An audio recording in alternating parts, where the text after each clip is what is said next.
Hello and welcome to this episode of TVC गपशप। आज जिन principal से हम बात करेंगे उनको टीचर बनना ही नहीं था, उनको करना था hotel management. But she has spent 20 years now in teaching and she is now one of the best teachers in town with a President's Award.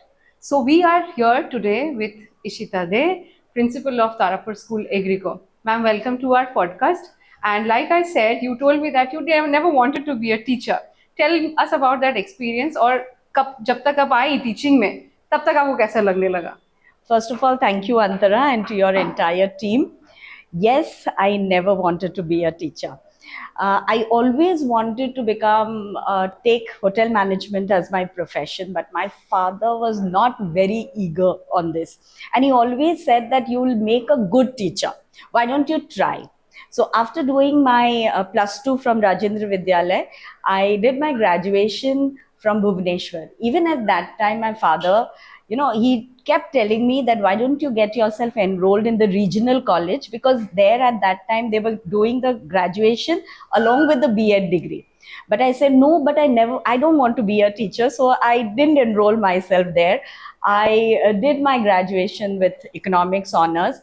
After that, I did my post graduation, and I still was thinking as to what to do, because he wasn't very keen on me becoming take the hotel management as a profession. So then, and he kept telling me, I think you'll make a good teacher, why don't you try? So only after that I thought that, okay, let me give it a try. So I joined Motilal Nehru before my marriage.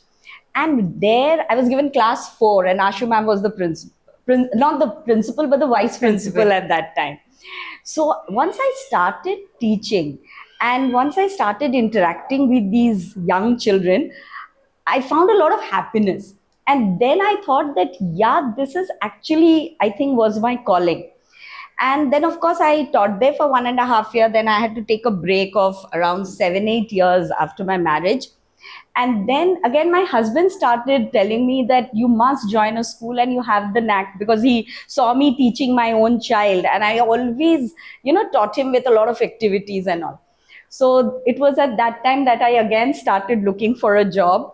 I did not have my B.Ed degree at that time, so I found it a little difficult to get a job also. This was an upcoming school. It had only lower KG and higher KG, and I got an opportunity here. And I started teaching again. Then again, Amy ma'am, she pushed me to complete my B.Ed. I completed my B.Ed. But when I started teaching, it was only then that I realized that this is what I always should do and wanted to do. And so today I'm very happy and very contented with the profession that I have chosen. So see, like your father, your husband, and Amy ma'am and Ashu ma'am also, so they actually, Johari, Hire ki asli pehchan Johari kar sakte. So they did it. So even you did not find that, okay, maybe it's not my calling or so. So now that you have, 20 years into this profession, so what has that impact that you think that teaching has created that impact in your life? See, it's a very fulfilling job. Why? Because you can actually build the future citizen. Right. And it is not just teaching the subject, it is also teaching life skills, values. So I think that is what is very fulfilling. And after they graduate from your school, when they give you a call and tell you that, ma'am, the notes which you had given is now helping me in my college, or sometimes they call up and say that I'm stuck in this and can you please help me? So that gives a lot of happiness to you, that yes, I have been able to, at least leave my mark on some of them. So it's a very fulfilling. Another very important thing as a teacher, what I've realized is, especially the lower classes, their love for you is unconditional. And that I think you can only get from children or from any pet that you have. Mm-hmm. Because they love you for whatever you like, whoever you are. So I think they don't judge you. They don't judge you at all. So I think that again is very fulfilling as a person, as a teacher, and as a human being. So I think it gives a lot of satisfaction to any person to teach and to make human beings. What was the best part that you remember? Maybe some incident has happened. तो क्या याद है आपको अगर आप बोलना चाहेंगे? So see, yes, it has been a long journey for me, because when I started my career in this school, I was a lower KG teacher. And then the school was also growing, one class at a time. So the best part of my life is I have taught every class level. Okay. Yes. Which is very unusual. Yeah. So I have taken the first batch from standard 1 to standard 12. Okay. And every year I have taught them. Okay. So I know exactly the kind of problems, issues which each class level can face, Yeah. or the kind of issues that they face, the kind of expectations that they have from the teacher. So that has always been a very positive thing in my life. Secondly, what I have realized is, as a teacher, you can make students do things only if you make the connection with them. Yeah. That's something that I have learned, and that's something that my own children have taught me, like the children whom I have taught. Because I've realized that just going to the class and teaching, you may be the best of the teacher and you may know your subject thoroughly, but they will still not enjoy and connect with your subject if they haven't connected with you as a person. So that's one thing that has made me the person that I am. And of course, taking up leadership role, because I was made the coordinator first, then I took up the role of a vice principal, and then now the principal. But I feel I had got wonderful leader to tell me how to, shape my career. Yeah. Because I was given a lot of freedom by Amy ma'am and Bailey sir to experiment and to take on, things which were completely new to Jamshedpur. Because I remember, though I failed in it, I remember once I came and told Amy ma'am that I don't want books to be carried by the children. And she said, wonderful idea, you try it out. And that time I was the vice principal and I tried it out. Till class 2, they had no books. Okay. And I told my teachers, you have to teach them concepts. So why do you need a book? We did try, but unfortunately we couldn't convince our parents to believe that books के बगैर भी पढ़ाई होता है और बहुत अच्छे से होता है. So, but it's just an incident that I'm telling you, because it gave me a lot of confidence that yes, you can also try out new things. You may fail, but you try out new things, and later on, maybe in future, even I still have it in my mind that primary education should not have books at all in their curriculum. But I think has one thing, no bag day or something. No, but that's very, like, it's a no bag day or activity that you do. Okay. But I feel every day's teaching also can be done without books. Okay. So again, so these are a couple of things which I experienced in my life as when I was taking up other roles, that made me a better person.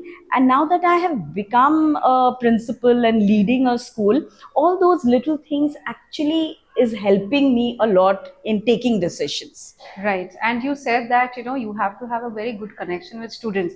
I think आप teachers को इसलिए नहीं याद रखते कि बहुत अच्छा maths पढ़ाते हैं, आप उसीलिए याद रखते हैं क्योंकि आपका कनेक्शन बहुत सॉलिड होता है उनके साथ, या moral values you idolize that teacher. Yes. So उसीलिए connection. So, and because also you have taught, like you said, the school grew, you also grew along with the school, you have taught every class. So I think you'll be able to answer this better. How has education evolved? तो क्योंकि बच्चे भी evolve होते हैं, बड़े होते हैं, and you have seen them in every stage. How has education evolved over the years? See, right especially now, teaching, sorry, but especially teaching के साथ साथ.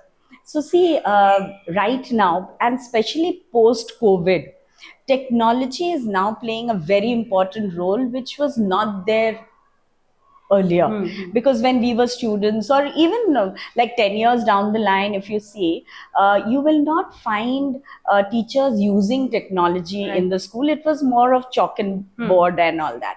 But now technology plays a very important role, and we cannot run away from it. And children love to use technology. So the challenge here is, yes, we must use technology, but there's also a challenge as to where to, strike a balance. how much technology to expose them to, and how much not to expose them to. So that's a challenge. But yes, this is a huge change. Again, experiential learning. Previously, it was all book knowledge, and now with the wide exposure to the internet, knowledge is available. So a teacher's role as a knowledge giver is no more there. Now it is more of giving them more than just the knowledge, maybe the life skill, the values, how to interpret the knowledge that is available, Right. how to use the knowledge that is available, how to do research work with the knowledge that is all there around the internet. तो teacher का role बहुत change हो गया है. Previously I remember our teachers, or when we were in the beginning of our career, we used to go teach a concept and make them write things and come out feeling contented that yes, I have done my job. But it's no more anymore, Antara, because now knowledge आपका बोलने से पहले उनके पास है. नहीं, knowledge तो Google में भी अवेलेबल हाँ. है, इन्फॉर्मेशन भी गूगल में अवेलेबल सब में अवेलेबल है. So they know what you are going to teach. So how you are going to teach and how you can connect that teaching to the real life is something that they look forward to. So as a teacher, I feel a teacher has to read a lot. Right. Has There's to a lot of work. lot of Right. work. The lesson plans need to be much more vibrant with activities so that they connect to the topic that you are teaching. So I think there's a lot of things, and for good. And I don't say that the change has been for anything bad. Right. The change has been for good. So that way I think we And have anyway, changed. change is constant. So that will happen. So we'll have to adapt to things that are coming like technology. But having said that, I know that this school or many other schools in Jamshedpur has been a part of Tata Excellence Education Program. And there has been so many best practices that even I have reported as a journalist. So what are the innovative approaches that you've implemented in school? Especially because you have done a course with IIM Calcutta, I suppose. So how are you implementing? What did they teach you, and how are you implementing it in school? Because this is a very managerial thing that you Yes, have come across. So I'll answer in two parts, Yeah, Antara, your question. First, I will go into the innovative part. So this school has always been known for, innovating things. Okay, we have always done it. So my entire, me getting the national award is also because of that, because I played a very important role in setting up the mathematics laboratory along with my team of teachers. So, and when you talk about team, we are very proud to say this, that for 3 consecutive years, we got the best InnoTeach award in the primary department, Right, mathematics, which was my forte at that time. So we have always tried, and even today, if you see, and also taking the cue from NEP and the FLN, we have not only implemented the No Books Day, which is a mandate now, but project-based learning has come into, and also integrated projects. Now they are talking about interdisciplinary knowledge. Yes. NEP is talking about. So what we do in our school is, and we have been doing it since I think 7-8 years now, we have this integrated project where one topic is taken and there are 3 or 4 subjects which get related to that topic, and that one day the children research and they make their project, sometimes on computer, sometimes on paper, and they are marked. Okay. So we are trying to bring in new ideas, new changes in our curriculum all the time. One more example I will give you is about our, we tried different ways of assessing children. Again, something which the NEP is also talking about. So they have said that your assessment cannot be just pen and paper. So what we did, right from the primary till class 8, we have tried this. We did alternative assessments. Now, what are these? Like, teachers were given the freedom to choose any form of assessment that they would like to do. Like, suppose a teacher says that, okay, now this is a story. Now I want to check their communication, their comprehending skills and all that. So the children were told that you have to make puppets and then narrate the story in your own way. So they were writing the dialogues. and doing things and narrate the story. We also had pen and paper because we cannot do away with Yeah. it. But we are trying our level best to bring in a lot of innovation in our teaching processes. Now, when I come to your IIM Kolkata course, yes, it was a 10-month full-fledged course. It's called the EdLeap course. And there they are basically teaching the teachers, the senior teachers or working professional as to how to manage school. So it is Yeah. more about, more about Administration. managing and administration. So I think taking from there, there are a couple of things which I really learned and I'm trying to implement them. One is that, how you can have cost effective techniques to bring in innovation. Like, Okay. innovation, if you talk about, I can also think of Lot of innovation, investment. a lot of investment Yeah. involved, where then it becomes, Right. And it may not you be possible may every not be time, yeah. possible all the time. So how to think that, you can change that, you want to bring in, but you have to think of ways of making it cost effective for the school. So that's one thing which I have learned from them. Secondly, also about the kind of leadership that is required. You need a leader who can bring in transformation. So there was a lot of course and a lot of talk about that, like bringing in decisions which will be collaborative decisions, like not just me taking decisions or the management taking decisions, but bringing in teachers to take decisions. So we have started doing that a lot, bringing teachers in whatever decisions we think we need to take in our next academic year, to take their input and so that they own it. But having said that, again, do you think teacher training, I mean, if teachers' capacity building is very necessary, both as an administrator or as a teacher? So how do you feel that that is very necessary, and whether the schools should take initiatives, or the teachers or the principals should have a knack of learning more, because the learning never stops? Both are correct. Uh, Firstly, the school has to take the responsibility of capacity building, because see, with the NEP coming in, and every day, even the council is coming up with new things which can be implemented in the school. And so, if you really want the students to benefit, then we have to upgrade ourselves. And capacity building gives you that platform.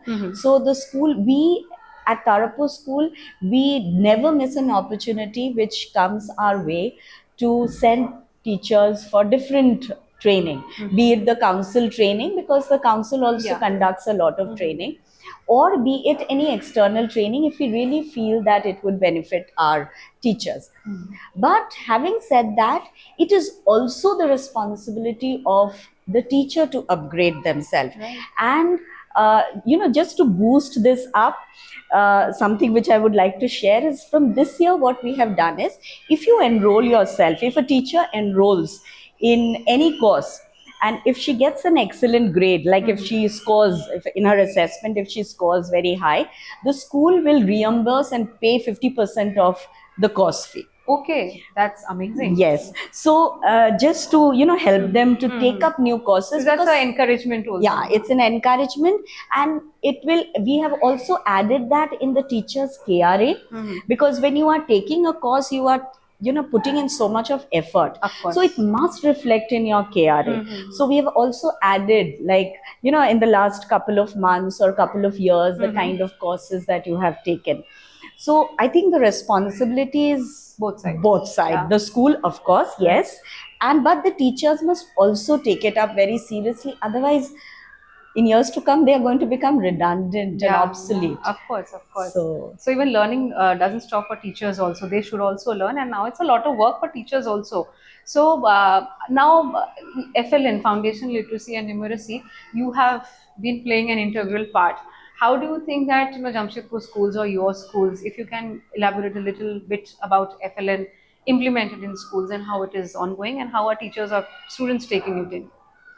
So Antara, I would like to speak only for my school. Sure. I really don't know what is happening in other schools.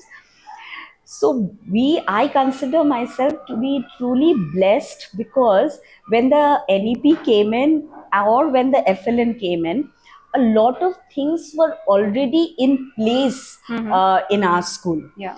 Why, I'll tell you, we were always following activity based learning. We were always following playway method, because I don't know, you can go around the classrooms in the kindergarten. We have these four corners. Okay. So In the classroom. in the classrooms, Okay. so one corner is the writing corner, another corner is the play corner. Oh. Another corner is the activity corner, Okay. and one corner is the reading corner. Okay. So, after every 10 or 15 minutes, there is a short bell which is rung by the teacher, and then the children change their position. Okay. And so every child gets a opportunity to go to each of the corners, Okay. and Do the either job. play or do an activity or write, because we realize that children have very short span of attention. So if you make them sit in those rows and make them write throughout the day, it won't work for them. So FLM was talking about that. Another very important thing which we have integrated is that skill-based assessment. So right till class 3, what the FLN is talking about, and we always had skill-based assessment in our school right from the beginning. We never judged them for English, mathematics, Hindi.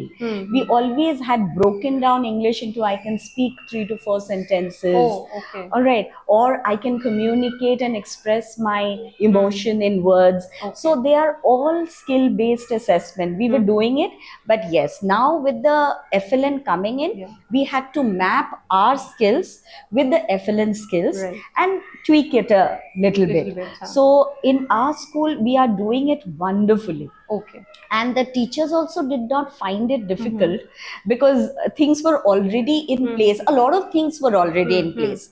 But yes, we have incorporated a lot of new things, like the puppet theaters in all the classes. Okay. So we have, the teachers made the puppet theaters. Now every concept is taught through a story. Okay. If children are not happy, they won't be able to learn also. So a child should be eager to come to school. That is, I think, what FLN says all about. But also in higher classes, Jamshedpur has been a city with a very high number of suicides, stress, depression, ADHD. So how are schools addressing it? What are the counseling that you do? And because I hope you know that there has been a difference over the years when we were children and these children, because technology is playing a lot of role now, unlike earlier times. So how are you tackling that part? Yeah, it is difficult. What you said is, there's a lot of difference. But like when I look at these children, I feel they are much more stressed than what we were. We were so happy, and we never faced too many issues in life. I think a social media plays a very important role here, because for them the likes are very important, which we never had. External validation has become very important. We always felt that if I am happy and if my parents are happy, that's it, my entire world is happy. But here there's a lot of peer pressure, there's a lot of external validation that they want. So yes, it is different and it is difficult for them. So at our school, what we do is we have open dialogues. Like if you speak to any of our children, they would all say, I think, and when I speak to my children also, like these children, they all say that the teachers are very supportive. So we keep an environment which is like where they feel safe to talk. We do have a counselor, and two of our more teachers are along with me. I've also done a course on counseling. So we are motivating more and more teachers to take counseling, courses, because just one counselor in the school will not be enough. Will not be enough to help so many children. And we are trying our level best to keep talking to them. We have life skill classes, class teacher timing. It's all in their timetable, where a class teacher gets once in a week a time to talk to the class. We also have life skill classes for them.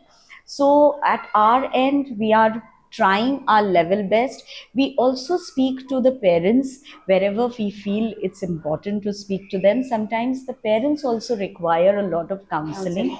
lot of counseling, because a lot of times children come and say, I never wanted to take up science, like in my mother is not, or my parents are not agreeing. So at that time we are trying, but again we cannot force of it down course. their throat. Yeah. So a lot of I think a lot of dialogues is something that we do. A lot But of dialogues do open up a lot of possibilities lot. also. I think that's the only solution to these problems. Right. And is student burnout real? I mean, there's a lot going on these days, like external validation we talked about. Is it real? Because you see them very closely. I won't say no completely to this question, because what I feel, students can save themselves from all this external validation and all if they start investing time on themselves. What they feel, they are investing time on social media, looking at the reels of unreal, those things are all unreal. And They wanting are, to be like somebody yeah, else. and wanting to be someone else in their life, and that is creating the burnout. So I feel through this podcast, if I can make the children understand that invest time on yourself, read things which would help you, follow people who will add value to your own knowledge and understanding. I think you will yourself understand that external validation is not important in life. I need to be happy internally. And I can do this only if I feel confident. And I'll feel confident if I have the, knowledge, and if I keep upgrading myself each day. Now, when I put a reel, I don't upgrade myself. Yeah. But if I read just 2 pages, I upgrade myself. So I feel burnout, I will not say no, but they can, come out of this There's a way burnout. out Yeah, there's a of- way out. There is a way out. Yeah, and they have to realize this. Yeah. So also having said that, being in this town, we are very JEE and NEET oriented. Is education all about building a career and getting a job? Has it been like that? Unfortunately, in Jamshedpur, that's all that we hear, right? In Jamshedpur, if you tell a child to take up humanities, the parents would feel, It's and a the humiliation. child, the child feels कि हम कुछ भी नहीं कर पा रहे हैं. But it's not like that. Today's world require more people who have got empathy, and they want people who can take risk, and you can take risk even by studying humanities. You can become an entrepreneur even by taking humanities. In fact, you need people's skill to become an entrepreneur. Right. So unfortunately, in Jamshedpur, the children as well as the parents are too much oriented towards engineering and medical, and more so engineering. But I feel slowly the children are realizing, though the process is slow. Now the parents have to be oriented, and parents have to understand that a child's happiness is more important than just earning a livelihood. Because so many examples right now we see that people who have done their IITs and all that are going back and doing something completely different. And they've become a yoga instructor. Yes. An IITian becoming a yoga instructor. And food blogger. So there is a lot more to life, and I feel I think opportunities are ample opportunities now. There are 2 things which I feel parents should not stop children from doing. One is traveling, another one is reading, because these are 2 things which would help your child to actually find the right calling for himself or herself. Right. And you have also sent your students to a couple of excursion tours, IIT and all out, because you said traveling and you had mentioned experiential learning. What is your take, and what do you tell parents, and why is it important? You have taken me back to those days when I just started the excursion. So when I came and told Amy ma'am, that time I was the vice principal, and I always thought that traveling is important because I love to travel, and I feel that every time, and my school took me for an excursion. So there was such a lot of learning there. I became a better person once I came back. And even today, when I sit with my friends, we talk about those days. Yeah. A lot of learning that A lot of memories also. A lot of memories you create. So when I first came and told AV ma'am, she was like a little apprehensive, and she said, "Will you go?" I said, "Yes, I'll go." And then we started this excursion. We first went to Calcutta. 2 3 years we went to Calcutta, and then we thought that, okay, now let us explore more. We took them for longer days trip. But what I feel is, when you take them out, along with seeing the monuments and understanding the history, you also understand the culture, the food, okay, the people whom you meet there. So, when we talk about national integration, when we talk about, there has to be integration of, culture, The global citizens. the global and, citizen. You cannot make them a global citizen till you take them to places, Yeah. and they experience new things. And of course they learn money management, because with the limited money, Limited amount of so money. you are actually indirectly Skilling skilling them for all this. So we take them out. Yes, post COVID, and during the COVID, post COVID, we couldn't take them out. Right now again we are planning, and our children also went to IIT for a visit once they won a competition. So there's a lot of learning and traveling. Right. So, And but there must be a lot of students who has gone abroad. They've gone abroad, and so do you talk to them, or do you see any difference from children who pursue their higher education from here or abroad? So what is your take on that? see, our school is relatively a newer school. We are just 20 years old. So we know a couple of them, one or two students who have gone abroad and have done their course there and are there, working there, but very few right now. Because the So, time is not yes, that. the time Yeah. we don't have that many students going abroad. But yes, it does open up their avenues. There's a lot of the entire education system is very different now. Here slowly we are moving, and we are thinking of getting on to project based learning and research based Interdisciplinary, learning, interdisciplinary learning. But it was not there in India, even 3 to 4 years back. And even now, we are not completely into it. We've just started doing it. Whereas when you go abroad, it's all about research. How you research, how you look into things, and how you, understand things and put it in your own paper, write your own papers. Even paper writing, research paper writing is all new for us, for our students. Whereas for them, it's all, that's the system. So yes, it gives them a lot of exposure, but maybe more and more students will go in future abroad. But as of now, India is also changing. So I won't say, the government is really trying to bring in a lot of change in the education system. Right. How would you define post-pandemic and pre-pandemic era? What is the difference? In students, if you are saying, Yeah. or No, in the whole system. in the whole system. See, after post-pandemic, when we started school, we found that a lot of disciplinary issues, because they were not ready to sit in the class for those 6 hours, 5 hours, 6 hours. Because for them, they got used to, and so quickly they got used to that kind of setup, that they are sitting At in their home, home and at the laid comfort. back, They got so much used to it. So there was a lot of disciplinary issue. Their focus, to concentrate, has reduced. Slowly, I can see a difference in these 2 years. But that's one thing, as far as the student focus and discipline is concerned. Secondly, they got used to the mobile. And at that time, the parents felt it was a need. It was a need of the hour. They had to give them the Schools mobile. are all online. All online. So they've got used to it. Now to take it completely out of their system is not possible. So we are trying to restrict sending them notes and sending them things on and bringing them back to school, because see, schooling is important, not just for the knowledge. It's not for knowledge. Knowledge you will get anywhere and everywhere, but the interaction that you have, the skill that you learn here, how to put up a program, how to conduct yourself on stage, how to speak to people. So for these things, you need the school. You cannot sit in your house and learn these skills. So we are trying our level best to bring them back to this system.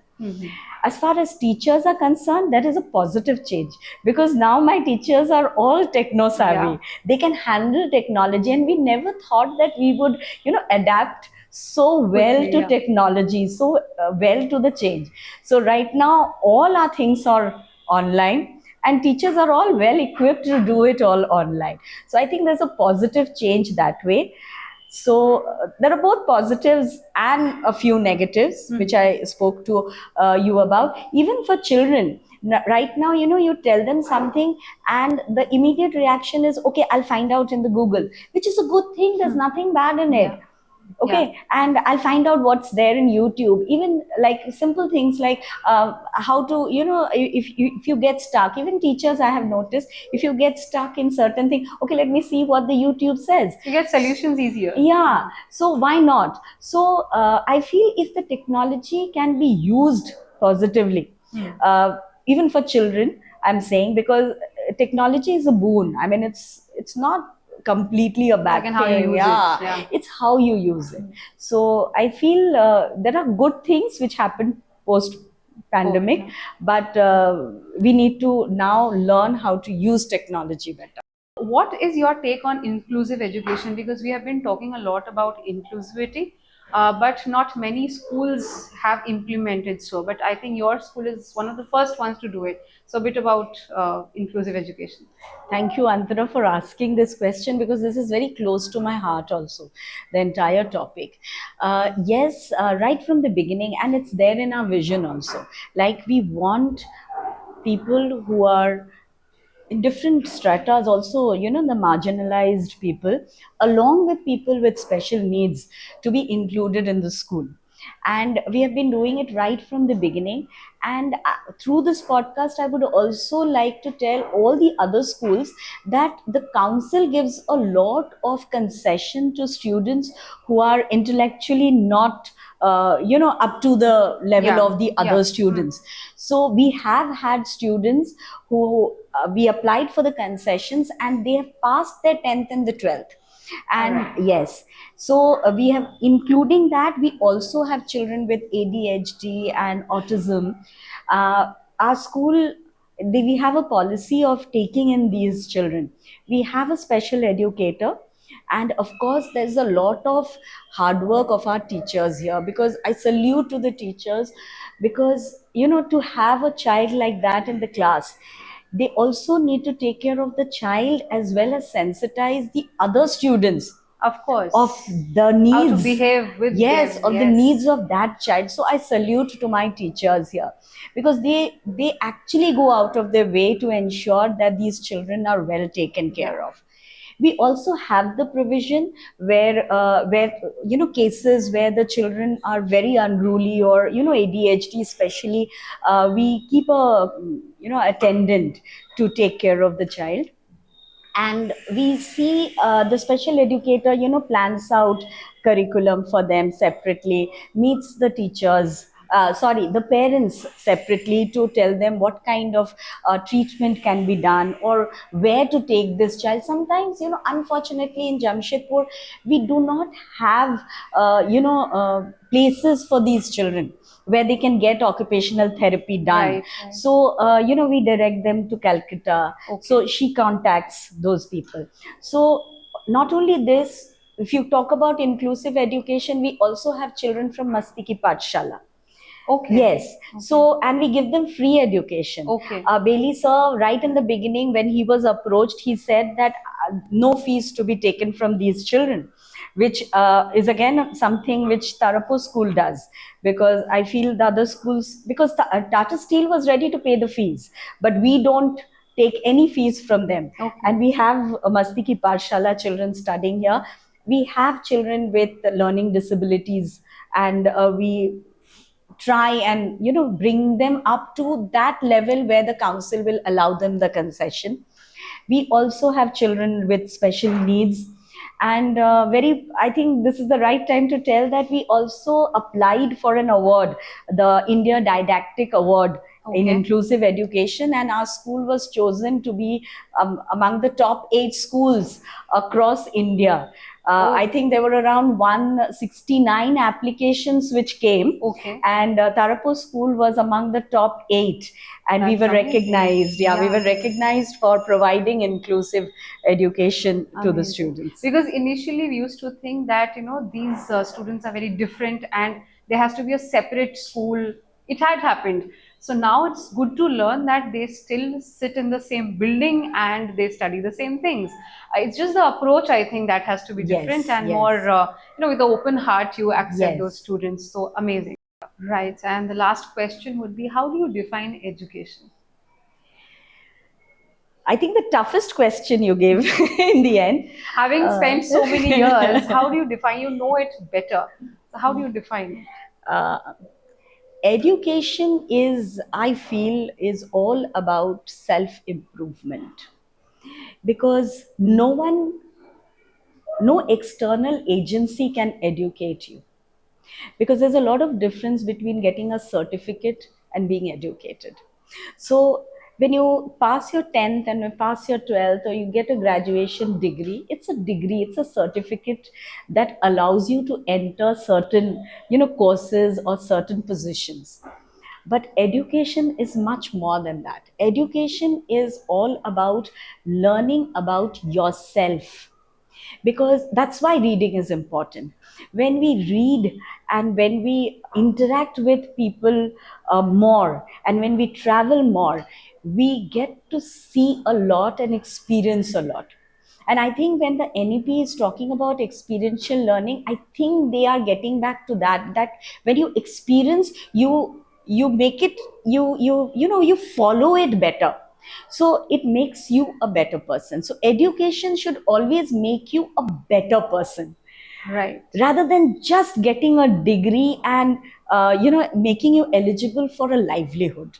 So Correct. that's what my understanding is. Right. Thank you. Thank you so much, ma'am, for being on this podcast. And so, as you know, ma'am said that education is not about just degrees and earning a certificate, but it is about self discovery and self improvisation. That is what we understand. And so, we have started, as you know, that we have started this series with principals of Jamshedpur schools. I hope you're liking it. And if you have some suggestions to for us, then you can comment in the comment section, and do like, share, and subscribe us. Thank you.